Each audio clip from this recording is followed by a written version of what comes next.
கனமழை பெருவெள்ளத்தால் முற்றிலும் பாதிக்கப்பட்டுள்ள தூத்துக்குடி அண்ணாநகர் 12வது தெரு சந்திப்பில் கழக பொதுச் செயலாளரும் எதிர்க்கட்சி தலைவருமான எடப்பாடி கே பழனிசாமி பொதுமக்களை சந்தித்து ஆறுதல் கூறி நிவாரணப் பொருட்களை வழங்கி வருகிறார். கூடுதல் விவரங்களை தலைமை செய்தியாளர் ஜெயக்குமாரிடம் கேட்கலாம். ஜெயக்குமார், வணக்கம். உங்களுடைய விவரங்களை பதிவு பண்ணலாம்.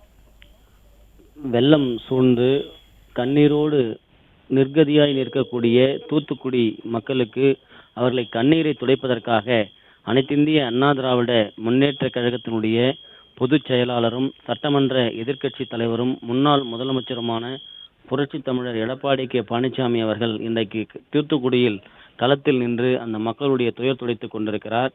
குறிப்பாக தூத்துக்குடி, திருநெல்வேலி, கன்னியாகுமரி, தென்காசி ஆகிய 4 மாவட்டங்கள் வெள்ளம் சூழ்ந்து மக்களுடைய இயல்பு வாழ்க்கை முற்றிலுமாக பாதிக்கப்பட்டிருக்கிறது.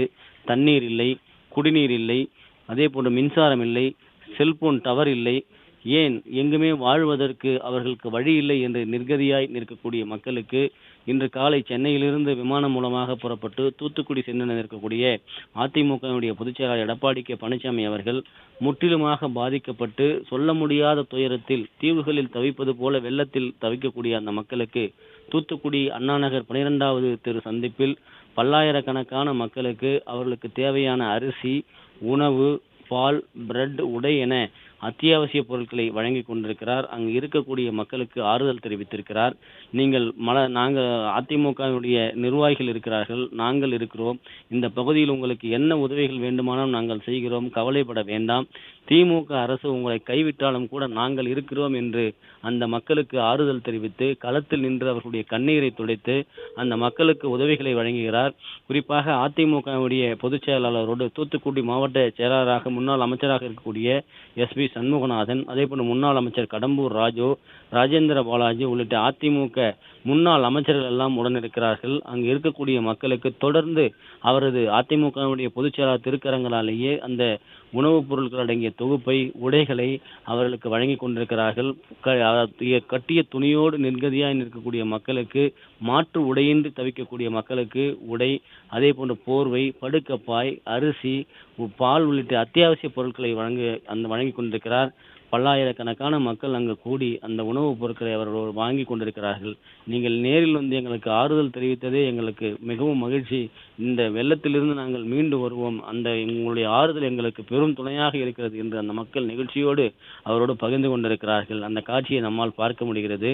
அங்கு இருக்கக்கூடிய ஆயிரக்கணக்கான பெண்கள், ஆண்கள் என பல்லாயிரக்கணக்கானோர் குவிந்து யாரும் நாதியற்று நாங்கள் இருக்கிறோம், எங்களுக்கு யாரும் உதவிகள் செய்ய வரவில்லை, தாங்கள் இந்த தண்ணீரில் இந்த வெள்ளத்தில் வந்தது எங்களுக்கு மிகவும் மகிழ்ச்சியாக இருக்கிறது, எங்கள் கண்ணீரை துடைப்பதற்கு நீங்கள் வந்தது எங்களுக்கு மிகவும் ஆறுதலாக இருக்கிறது என்று அந்த பொருட்களை வாங்கி செல்லக்கூடிய பொதுமக்கள் தெரிவிக்கிறார்கள். தொடர்ந்து தூத்துக்குடி மாவட்டம் அங்கு செல்லவே முடியாது என்ற ஒரு சூழ்நிலை இருக்கிறது. வெள்ளம் சூழ்ந்திருக்கிறது, வாகனங்கள் செல்ல முடியாது, தொலைத்தொடர்பு இல்லை.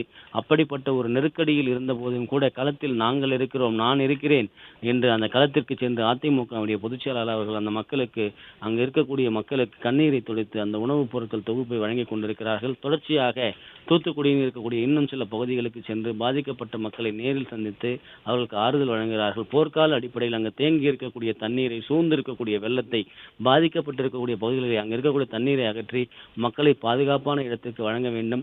பாதிக்கப்பட்டிருக்கக்கூடிய மக்களுக்கு உடனடியாக நிவாரணத்தை வழங்க வேண்டும். ஏனென்றால் இந்த விடியா திமுக அரசு நிவாரணங்களை வழங்குவதில் கூட மக்களை கண்ணீர் சிந்த வைக்கிறது.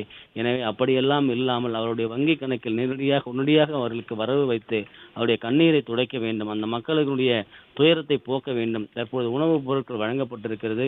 அவருடைய அந்த அத்தியாவசிய தேவைகள் தற்போது நிறைவடைந்தாலும் கூட அடுத்த கட்டமாக அவருடைய அந்த கண்ணீரிலிருந்து மீண்டு வருவதற்கு, துயரத்திலிருந்து மீள்வதற்கு உடனடியாக அரசு நிவாரணம் வழங்க வேண்டும் என்று வலியுறுத்தியிருக்கிறார். மாவட்ட நிர்வாகம் மற்ற மாவட்டங்களில் இருக்கக்கூடிய அந்த அரசு இயந்திரத்தை போர்க்கால அடிப்படையில் கொண்டு வந்து இங்கு இருக்கக்கூடிய தண்ணீரை அகற்ற வேண்டும். மக்களுக்கு உறுதுணையாய் அரசு செயல்பட வேண்டும். இங்கு இருக்கக்கூடிய சாக்கடை கழிவுநீர் தொற்றுநோய் வருவதற்கு முன்பாக மருத்துவ முகாம்கள் எல்லாம் அமைக்கப்பட்டு அந்த மக்களை பாதுகாக்க வேண்டும் என்று அங்கு இருக்கக்கூடிய அதிகாரிகளுக்கும் தெரிவித்திருக்கிறார், அரசுக்கும் தெரிவித்திருக்கிறார், மக்களுக்கும் ஆறுதல் தெரிவித்திருப்பது குறிப்பிடத்தக்கது. மாஸ்டர்.